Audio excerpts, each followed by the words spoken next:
So tonight, I want to show you guys how fun chronology can be.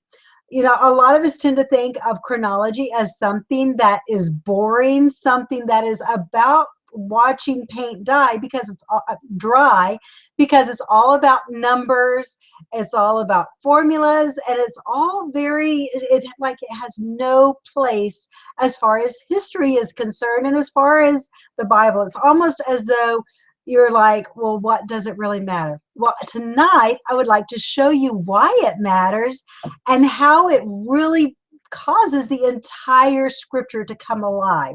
So what we're going to start with are the patriarchs. We're going to start with Abraham.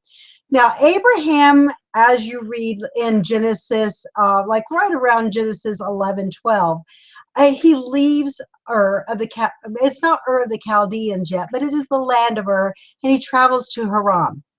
Now, the question is, when does this happen?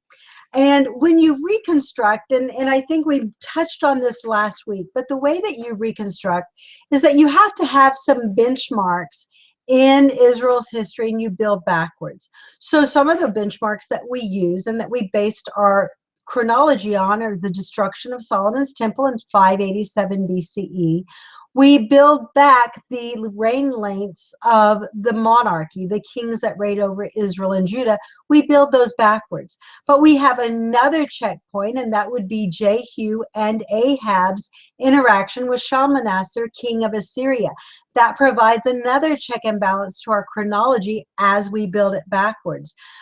Going back even further, it becomes easier once you're that early in the monarchy, because then you are able to go to King Solomon's 4th year when the temple is both begins constructed and it's dedicated.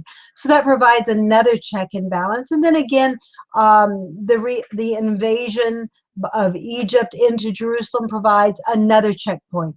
Going back, we just build the monarchy and we build the judges' linear chronology backwards to get back to the patriarch. So that's basically a very crude description of how you reconstruct chronology.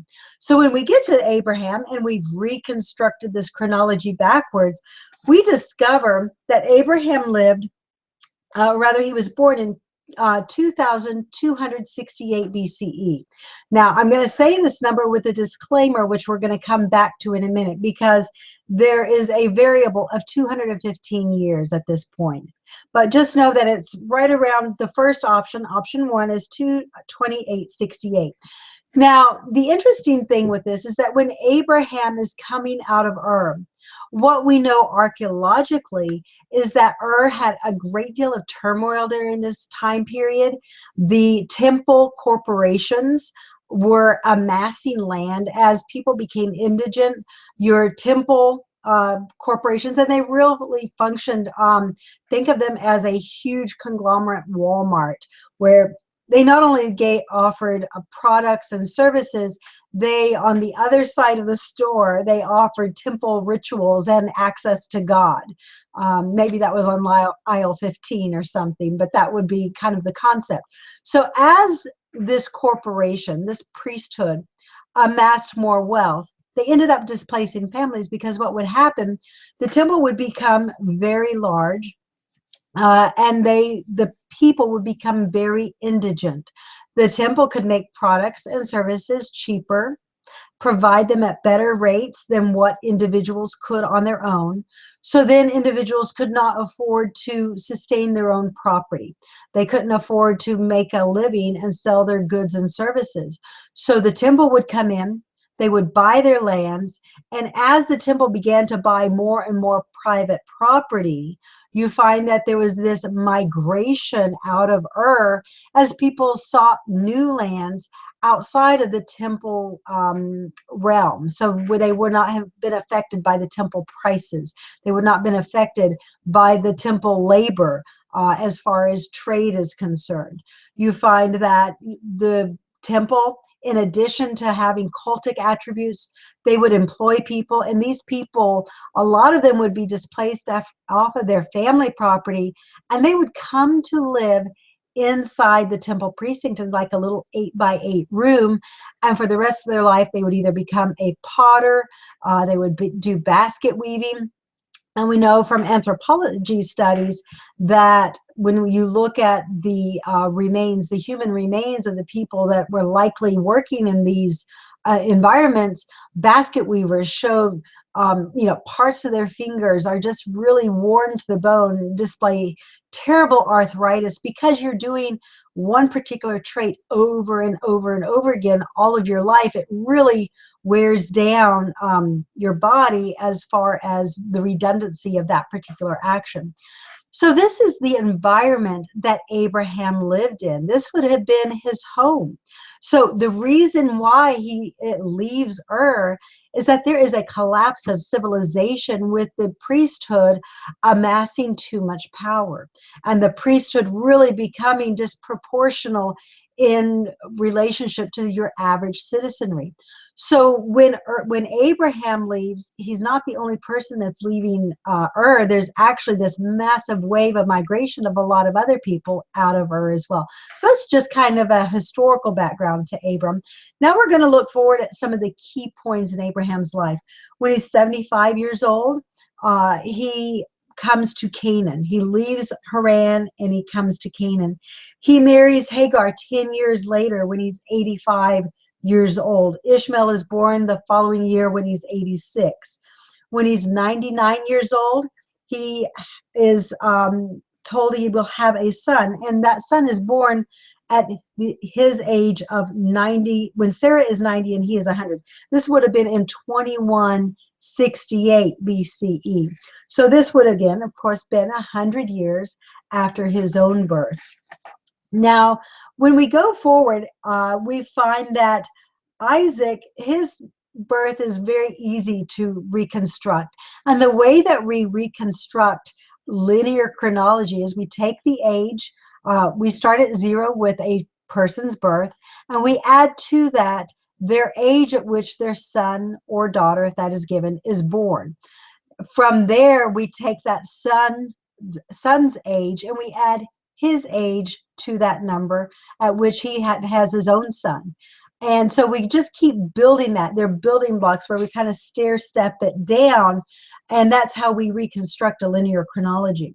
So from this, we find that there is an incredible amount of information in the text that allows for a lot of information to be filled in, and it really leaves very few gaps. As far as the patriarchal chronology is concerned, we really have a fairly good and accurate account as to what that chronology is. So we find that Sarah dies when Isaac, Sarah dies at 127, and Isaac marries Rebekah 3 years later when he's 40. This would have been at 2128 BCE. All of this falls chronologically, both Abraham and Isaac, both of them fall right in line with the first intermediate period in Egyptian history. This would have been a time of instability. We are told about a famine in the land of Canaan, both within the time of Abraham as well as within the time of Isaac.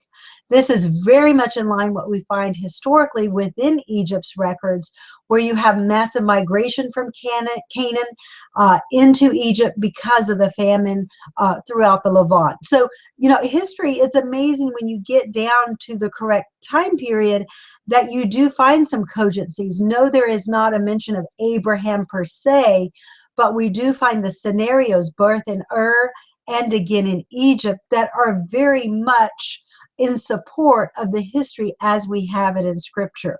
So that is something that you can kind of tuck in your hat and say, there is some sort of historical probability for the accounts we have in Scripture. So going on, Abraham dies at 175. This was been in 2093 BCE. And when we come into Jacob's life, Jacob's life is something that is a black hole. He is off of the land of Israel for about 22 years of his life. And there's a black hole as far as how old he is when his sons are born, and there's a lot that we have to reconstruct. So reconstructing Jacob's life is actually hinged on Joseph's life. So it's kind of sandwiched between Isaac and Joseph, and by the events that occur in Joseph's life, the age that he were given when he migrates to Egypt, all of that, we are able to reconstruct this backwards. And I want to point out, I am actually not the only person that has come up with this chronology. Another scholar by the name of Andrew Steinman has written a book called From Abraham to Paul. I actually was not aware of his work until I was completing the latter parts of my book, and this part had already been written. But it was very refreshing to me to come across his work. Both he and I take a contextual approach to the text, which means we simply take it as it's written and we reconstruct it without any extra biblical writings. And when you do that, you find that a very clear history emerges, and that it's very sound in the chronology that it reconstructs to. So when we look at Joseph's life, we find that Jacob serves Laban for 14 years. Joseph is born at the end of 14 years of service when Jacob is 91. Now we know this because it gives Joseph's age at this particular time. So again, everything with Joseph, or I say rather with Jacob, is reconstructed. Jacob would have left, if we go back a little bit further, remember when Jacob usurps and he steals Esau's birthright and he has to flee because of Esau's anger. Jacob would have been around 76, 77 years of age when he received the blessing from Isaac. After 20 years, and you can look this up in Genesis 31, verses 38 and 40. Jacob serves Laban for 20 years, and he returns to Canaan after that 20 years of service. And that would have been in 2011 BCE. So 17 years later, or rather, this would have been 11 years later, Joseph would have been sold into slavery, and this would have been right around 2000 BCE. Joseph would have been sold into slavery, and then he would have become vizier over Egypt 9 years before Jacob immigrates to Egypt. This would have been right around 1987 BCE. The second year of famine, remember when Joseph's brothers come to Egypt and they ask to buy corn? This would have been around 1978 BCE. And then we come to the point where the famine ends in 1973. And then Jacob would have died. It says that he was 147 years when he died. Jacob would have died in 1961. Now, I want to bring something up that's a little controversial, and I do not actually mention this in YHWH. It is something that I am working on another chronology article that will be released hopefully very shortly that deals with this controversy. Hey, sweetheart, glad you're home. My daughter just came back home this evening. This controversy revolves around the 430 years. And let me tell you what this states. Let me get my chronology article open. So there is a conflict between the Masoretic text, which states that Israel sojourned in the land of Egypt for 430 years, and the two other historical documents that we have, which are the Samaritan Pentateuch and the Septuagint. And the controversy revolves around this statement as to whether or not the phrase 430 years while they sojourned in the land of Canaan and in the land of Egypt. So the question, the controversy with this is whether or not the 430 years includes the time of the patriarchs, like from Abraham, all his time inside the promised land, all the way down to Israel's exodus from Egypt. Josephus states that Israel lived 215 years inside of Canaan before they left Egypt, and another 250 years inside of the land of Egypt before they were delivered. So I have actually revisited this, and when you reconstruct the patriarchal narrative, you do find Josephus is correct. Abraham, when he comes to Canaan at the age of 75, until Jacob and his sons immigrate to Egypt, is exactly 215 years. You also find incredible support because scripture does not give us, a chronology once they're in Egypt, but you do find support from the genealogies that are listed. Only 4 genealogies. It's really hard to stretch 4 generations across 430 years, but it's not that difficult to stretch 4 generations across 215 years.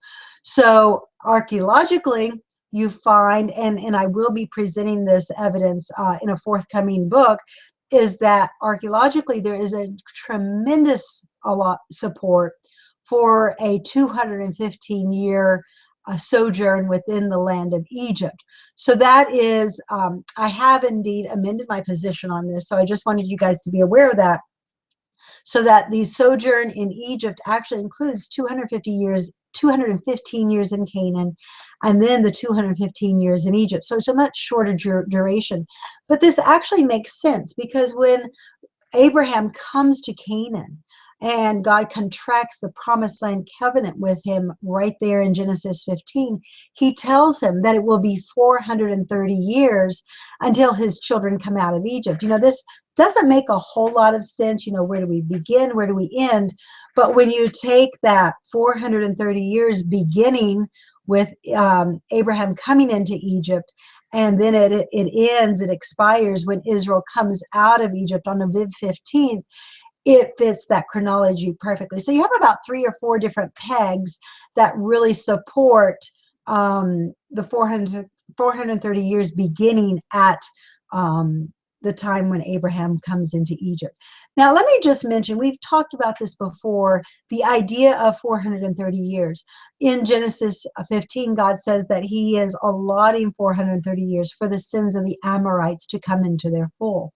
So there's this idea of judgment. You find the Judges era lasts for 430 years before there is a judgment and the tabernacle is destroyed.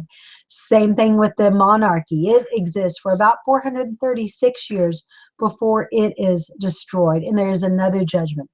Going to the Second Temple period, you find that the Second Temple period exists for 430 years before it is desecrated by Epiphanes. So you find this recurring idea that God waits 430 years until he renders judgment. Now, let me just hit a few other highlights in the text. And if you guys are following along in the book, I am actually going to go back to Appendix B. This is going to be page 896. I just wanted to bring a little bit of clarity, because a lot of the history that we have in scripture is fragmented. In other words, we're given the stories, we're given the genealogy, we're given the history, but we're never given any statements to say, well, this happened at the same time as this. Rather, it's just kind of out there in left field, almost in outer space, left to us to reconstruct. So, but when you do reconstruct it, you find that there was a cohesive civilization where these people interacted on perhaps in their daily lives. So let's just go back in history a little bit to the antediluvian area. Go back before Abraham, and then let's go back to Adam as well. So we find, let's start with Jacob.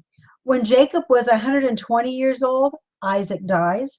When he's 79 years old, Eber dies. Remember, Eber was alive at the destruction of Babel. His name is the name that is given to the Hebrews. He becomes a patronym for all those that speak the Hebrew language when the languages were divided at Babel. So this becomes incredible cogency when you realize that Jacob was living in Haran, possibly in the vicinity of these older patriarchs. He could have spoken with Eber. He could have spoken with Shem. He could have spoken with a lot of these people who did not migrate to Canaan when Abraham went to claim his birthright. So going back even further, we find that Shem dies when Jacob is 50 years old. That's 50. And then you find that Abraham dies much earlier than his forefathers, because he dies when Jacob and Esau are 15 years old. So when you reconstruct the chronology, you discover that there is a lot, perhaps, interaction between these people that we are not made aware of in the text. And that these people could have, it's funny because when you read the story of Abraham coming out of Ur, coming to Canaan, God states that in Genesis 18 that he knows Abraham, and that he knows Abraham will teach his children the way of justice and judgment. In Genesis 26, God says to Isaac that, Abraham had my statutes, my judgments, my laws. But never are these given to Abraham anywhere in the Tanakh. Rather, it is understood that he had these when he came out of Ur. So how did Abraham have Jehovah's statutes, judgments, and laws? The exact same division that we find in Torah. So how did he have this primitive Torah? Well, it was probably something that Noah and then Shem had long before Abraham left Ur. And it was given to Abraham, father to son, and it was handed down through the generations, or it was developed interaction with God at some point during that time period. We're really not privy to the exact history as it ensued.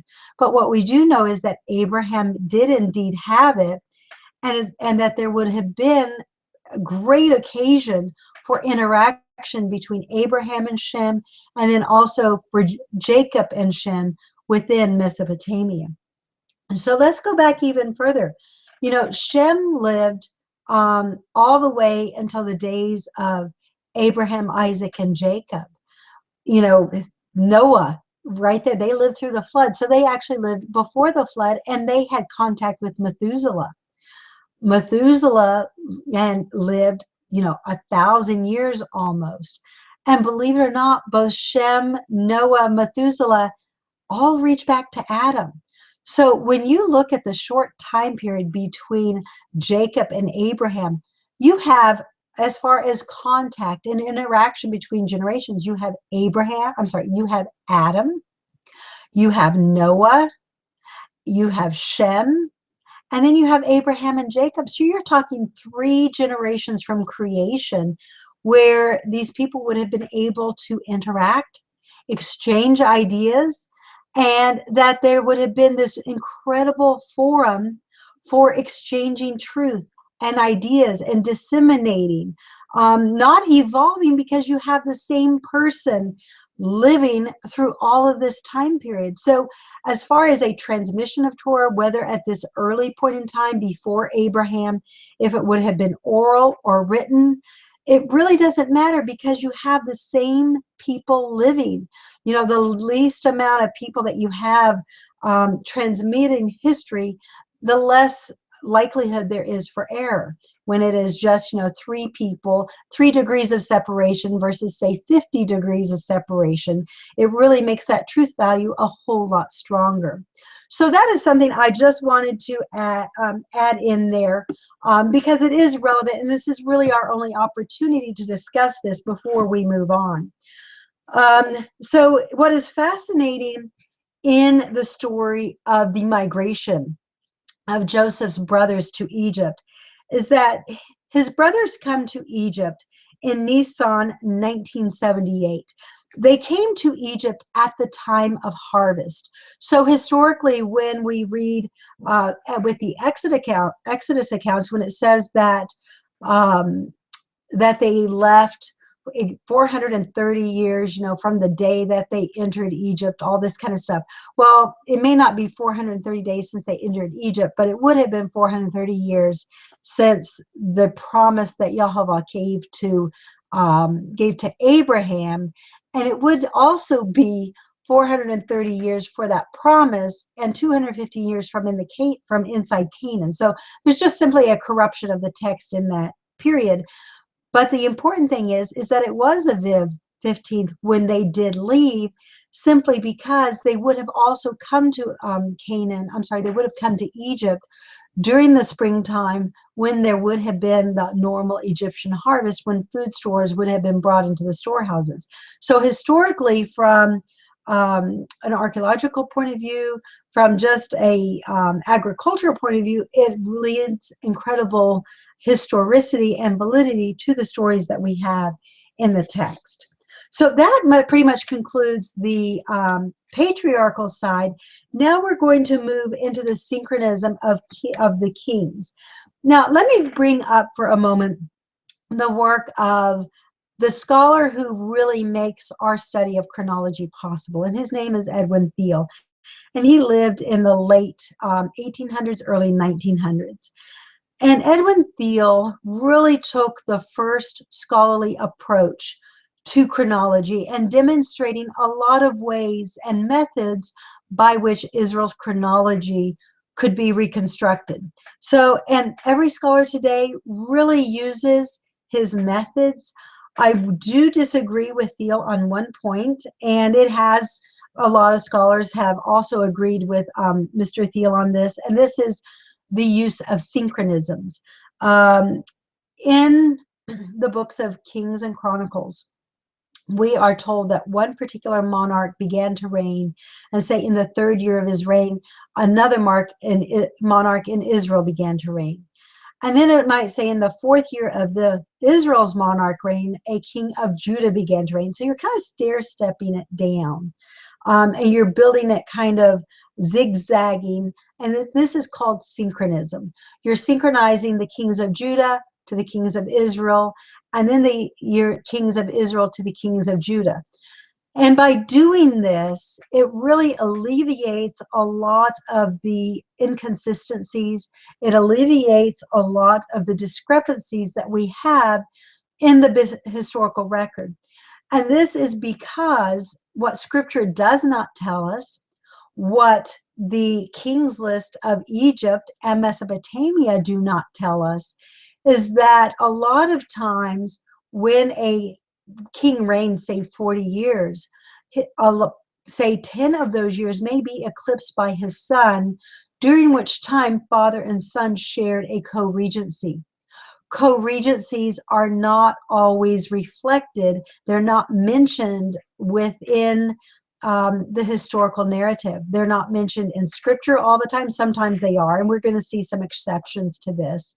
But in the kings list that we have in Egypt, we know that some of those kings, that father and son reigned at the same time, that the son was a junior regent. It's the idea that the son was a king in training. So a lot of times he would serve as the general of the armies. He would go out on military missions. Sometimes the father would go with him, but a lot of times the father would stay home. We see this in the case of Sargon and Sennacherib when Samaria is defeated. You know, Sargon claims victory for the defeat of Samaria, and so does Sennacherib. We find that Sargon is an elder king who stays at home, and that Sennacherib, as the junior regent king in training, he is the actual one who, as general of the forces, actually completes the mission and completes the conquest of Samaria. So, but you don't really find this unless you understand how this worked, and the fact that it's rarely is it mentioned in a king's list or reflected in any historical documents that there was a co-regency or stated, well, 10 years of this king are eclipsed because his son reigned at the same time. So that's just something that we don't have. But it is a concept you need to be aware of when you read through the biblical chronology. And we're not going to look at the co-regencies today. We're going to look at that Friday night and 2 nights from now. But we are going to look at those co-regencies and see how they affect especially Judah's history, because Israel did not really face this as much. About the greatest depth that you have as far as a dynasty is concerned is about 3 or 4 generations. Every 3 or 4 generations, you have some usurper to the throne who kills the reigning monarch and reigns in his stead. This is more of a concern with Judah, where you have father and son. You have 18 sons of David ruling on Judah's throne, and about 4 of these are eclipsed by father and son co-regencies. Sometimes They are even eclipsed by coups within Judah. Hezekiah, for instance, reigns at the same time as his father Amaziah, because the people had rebelled against his father once he set up Edom's gods, once he had gone to fight against Israel and was defeated. So you have this incredible internal turmoil where Judah revolts against one king, and they go to set up another king, and then you find that Hezekiah is not even ruling in Jerusalem at the beginning of his reigns. He's actually reigning from Elah, another city within Judah's province. So when you go back to the history and you read what is actually occurring there, you find there's a lot more going on behind the scenes than what you read by just a casual reading of the text. So this really makes it come alive, but chronologically, it gives us a lot more material to reconstruct when we use the synchronisms. Now, let me mention one, and this will be the last thing that we really get into tonight, and this is the use of dual calendar systems. In the ancient world, Egypt, and I'm going to use Egypt because we have more evidence of this than any other nation. Ancient nations employed two calendric systems. The first was a lunar-based calendar, which would have been a cultic or religious calendar. It began in Nisan, not just for Israel. There is evidence that also in Mesopotamia and in Egypt that it also would have begun right around March, April. And the way these calendars worked is that your new year began the first new moon after the spring equinox. So you would have the spring equinox, you would have the first full new moon, and then for Israel, you would count 14 days after that new moon, and you would have Passover. So this year, Passover just happens to be totally in line with a biblical new year, where you have the equinox, you have the new moon, and then 14 days later, you have Passover. So last year and this year, there was a cogency between the way that the Jews reconstruct the calendar and the way that it is done biblically and historically. So the civil calendar functioned differently, and we're going to discuss the Egyptian civil calendar first. In Egypt, the civil calendar began at a different time. Think of this as a fiscal new year, where you have different means or a different cycle for recording your expenditures, for recording the things that occur within your business or your administration. For Egypt, their new year began with the first heliacal rising of the star Sothis. And this was usually right around July, August. Many years this coincided with the inundation of the Nile. But their year was a solar year, a fixed year of 30 months, 30 days to every month. And then at the end of this civil calendar, you would have 5 epigemal days. And these 5 days were birthdays of the gods. So an Egyptian year was 365 days. It did not, of course, stay in sync with an actual solar year, which is different. But in this defense, let me just say, if we take the reversing of the sundial for Hezekiah to be something that's historical, if we take the of Ahaz to be something that's historical, if we take Moses's long days where his hands are held up and the day is extended to some degree, then this manipulation of the sun's rotating on its axis, or the manipulation of the sun's rotation around the sun, could actually have added this 1/4 day to a 365 solar day. So perhaps, before Ahaz's reign, perhaps before the Exodus, the Egyptian 365-day solar calendar may actually have been astronomically correct. This is something that is debatable, but it is something we do have to consider. So again, the concept of a civil calendar, which was a solar calendar, And at the same time, functioning at the same time, was a lunar calendar. Now for Israel, we find that when they're first on the land, the only calendar in play is the cultic calendar. Throughout the Judges era, the only calendar you have is a cultic calendar. The first inclination, the first glimpse that we have of a second calendric system occurs with the foundation of the monarchy. Israel, the fact that they always met at Sukkot, this was the time where the nation convened. This was when the nation came and, they gathered together for a convention of states of sorts. This was the natural time where they could ask for a king. It was a natural time for a king to be coronated, for a temple to be dedicated, as it was during King Solomon's reign. So you find that when the monarchy is installed, it's installed during Sukkot, during Tishri. So this means that the monarchy would not have been installed in Nisan. Because of this, you find that in Judah, you find that the new year in Judah, fiscally, always begins in Tishri. Let me grab a drink of water here because I am still struggling with the bronchitis.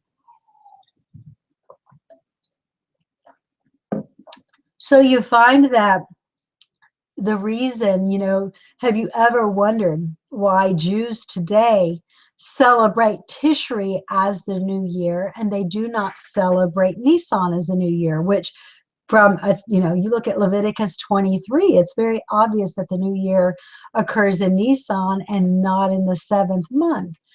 Well, you find that for Judah, consistently through the monarchy, Tishri began the new year for the monarchy. So you had the two systems and the monarchy was very strong. You find the Gezer calendar, which dates to the early monarchy period. It also recognizes Tishri as a new year. So we find during this era that, and this becomes very important chronologically, because when you speak of chronology, you have to know when to begin that king's date. And when we reconstruct that history, we find consistently that all the kings of Judah are always counted from the 7th month, from Tishri, as their inauguration. Now, something happens for Israel, for Samaria, where when Rehoboam is installed, remember there is this fracture of the kingdom. Judah goes on one side and they stand firm according to one set of standards, and you have Ephraim on the other. Well, Ephraim under Jeroboam 1, does a lot of things to separate themselves in every single respect from Judah. Jeroboam casts out the Levites. He gets rid of the priesthood. He does everything to prevent Judah, or not even Judah, but to prevent the Ephraimites or any of the northern tribes to resorting to the southern kingdom for the pilgrimage festivals as commanded in Scripture. One of the things that we find that he does, and we only find this from reconstructing chronology, because honestly, you're not going to find it any other way. It's only through synchronizing the kings of Israel and Judah and taking into account their inauguration dates, that you find that in Israel, they had a Nisan inaugural date. So no matter when the king died, it was always, Nisan was the official, what is called the ascension date. So this brings up another issue. And this is, kings had this really rude habit of not dying on New Year's Day. So when you die in the middle of the year, you're really left with this conundrum. How do you reckon the monarch? That final year, do you credit his final year to the king's reign and give him, say, 20 years that he actually reigned? Or because when he dies, his son is going to begin to rule in that same year. So does that year Is it attributed to his son? Is it attributed to the father? Or do you attribute it to both? And if you attribute to both chronologically, you're going to have an extra year in there. So these are questions that the ancient world did actually consider. And they developed two systems of chronology. One was called the antedating system, and the other was called the accession year or the post-dating system. And in this, you had, in the antedating system, the monarch's year is counted twice. So say one particular monarch reigns 21 years. Well, that 21 years, the father is going to be given full credit for the number of years that he reigned. But his son is also going to be given full credit for the number of years that he reigned as well.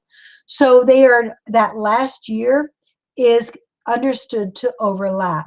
So the 21st year of King A is also the first year of King B. So it's counted only once chronologically, but it's counted twice as far as their independent administrations. And you see this many times throughout Judah's history. So you have to take that into account when you are reconstructing the chronology. The second system that you find that Israel does use occasionally, and you do find this more for Ephraim than what you do Judah, is going to be the post-dating system. This is where the last reign of the father is counted at 0. So he's not, say he dies 2 years into the new year.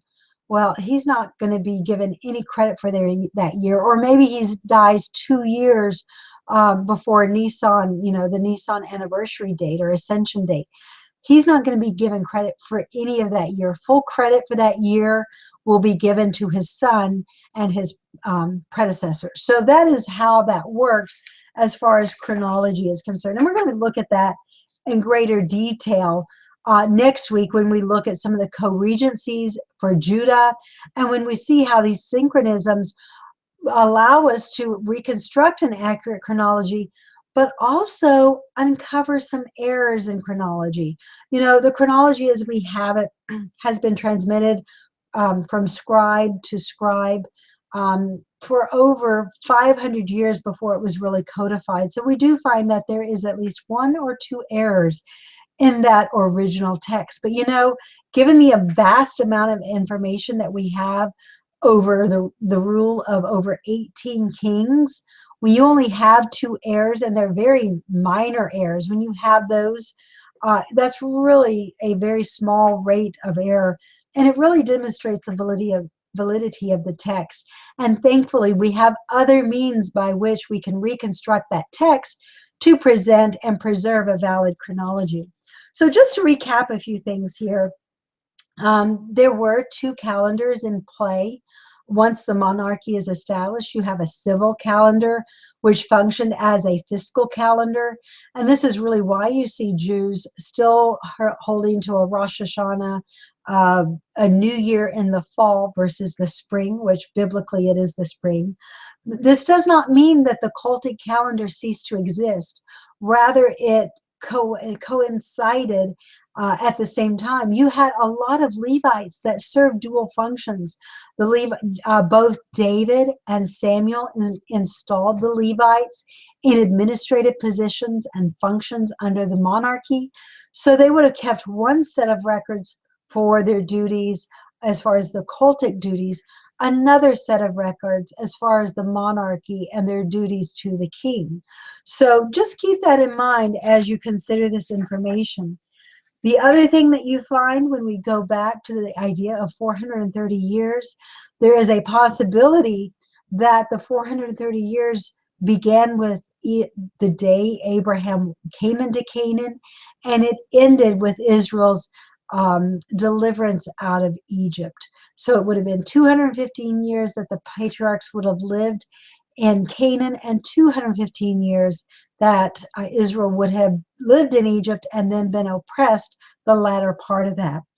We find that Abraham either migrated out of Ur, either into 2268 BCE, or if we account for this 215 years, it would have been 2053 BCE.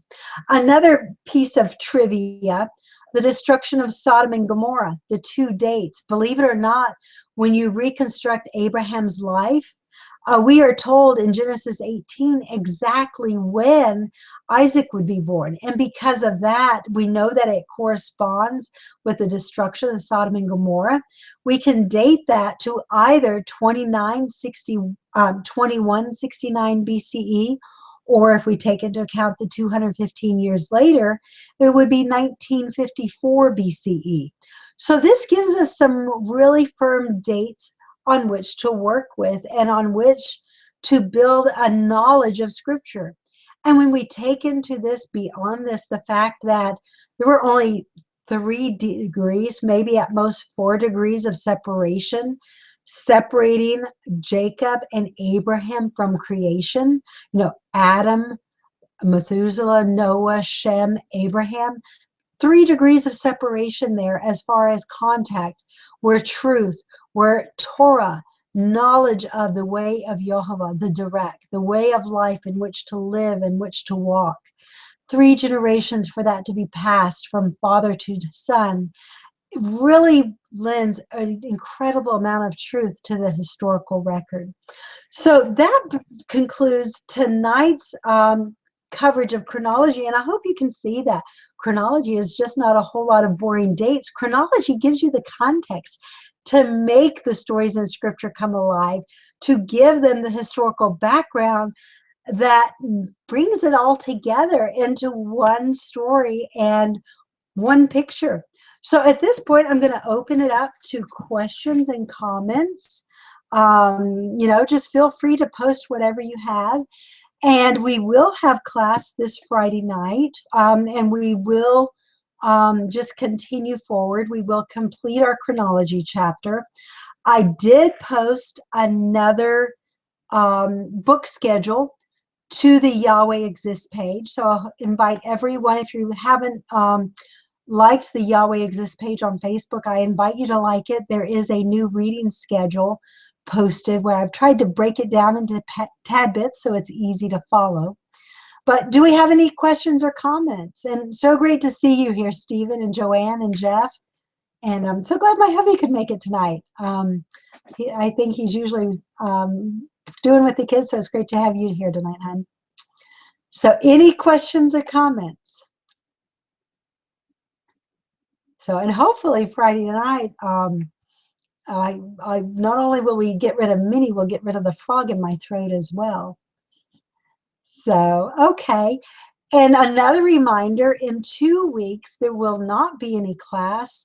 And I invite everyone to join us in Charlotte, North Carolina in 2 weeks, where we will be with the United Israel World Union Conference. That is always a very rewarding conference. All right, so Jack says, will you need to make an amendment to your book for the 430 years? If I come out with a second edition, I will. Hold on just a minute, I'm about to cough.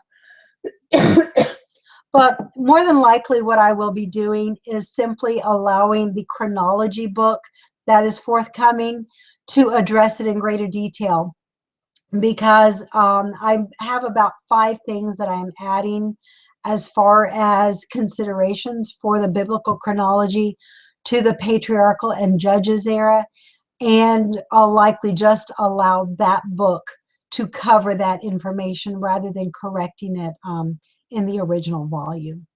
So yeah. Joanne asks, will the whole family be traveling to Charlotte? At this point, it's Jack and I. I don't know about my 2 older girls. They are facing finals and a whole lot of projects that are due. So I'm hoping they're going to be able to make it, but my fingers are crossed at this point in time. I'm not holding my breath. Sherry Thomas says, looking forward to the Charlotte conference just up the road. Oh yes, I am so excited to meet you, Sherry. Actually, there's going to be a lot of people that we're going to be meeting this year, a lot of new people. So this is exciting. And if you guys are interested as well, I have posted information on the Sukkot page, Torah Observant Sukkot on Facebook. So, yes, a mini vacation. Yes, at first I thought you were saying that Minnie Mouse had returned again. So I was going, oh no. But yeah, if you would like to join us for Sukkot, please ask on Facebook to join the Torah Observant Sukkot page, and you'll find more information about the event. It is October 17th through 24th of this year. I'm sorry, October 16th through 24th of this year, and I invite each of you guys to come join the fun. So with that, I'm going to go ahead and close the class out tonight, and I'll look forward to seeing you all Friday night. Have a wonderful evening. Shalom.